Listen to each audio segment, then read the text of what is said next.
আধিপত্যবাদের বিরুদ্ধে এবং খুনি হাসিনাকে ফেরতের দাবিতে আজকে জাতীয় গণতান্ত্রিক পার্টি জাগপার ভারতীয় দূতাবাস ঘেরাও কর্মসূচির উপস্থিত জাগপার সর্বস্তরের নেতৃবৃন্দ, মিডিয়ার ভাইয়েরা, প্রশাসনের ভাইয়েরা, যারা যেখান থেকে শুনছেন সবাইকে জানাই সংগ্রামী সালাম, আসসালামু আলাইকুম।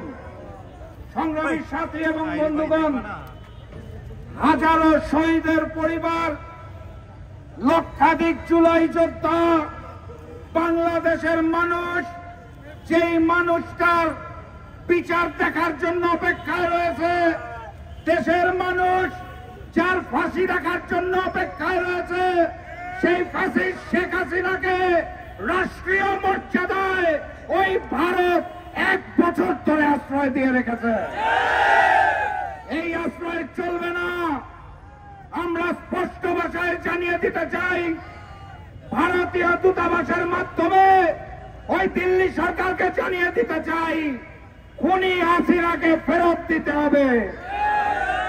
বাংলার সীমান্তে হত্যা বন্ধ করতে হবে, অবৈধ পুশিন বন্ধ করতে হবে, যে সকল ভূখণ্ড দখলে নিয়েছেন তা ফেরত দিতে হবে। দেশের অভ্যন্তরীণ বিষয় নিয়ে আপনাদের দাদাগিরি বন্ধ করতে হবে।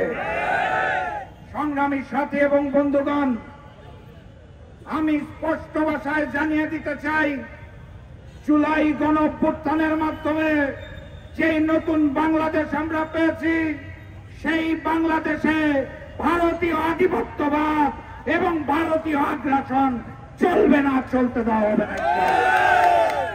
শেখ হাসিনার আমলে বাংলাদেশ সেনাবাহিনী, বাংলাদেশ বিমান বাহিনী, এমনকি আমার বাম পাশে দাঁড়িয়ে থাকা পুলিশ বাহিনী সহ সচিবালয়, বিভিন্ন জায়গায় ভারতীয় কর্মকর্তা এবং রয়ের এজেন্টদের প্রবেশ করানো হয়েছিল।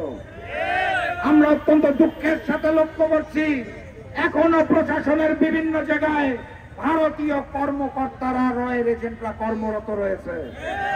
দিল্লি সরকারকে জানিয়ে দিতে চাই, বাংলাদেশের ভূখণ্ড থেকে আপনাদের সকল কর্মকর্তা এবং ওই এজেন্সি রয়ের সকলকে প্রত্যাহার করে নিজের দেশে নিয়ে যান, না হলে আবারও জুলাই হবে।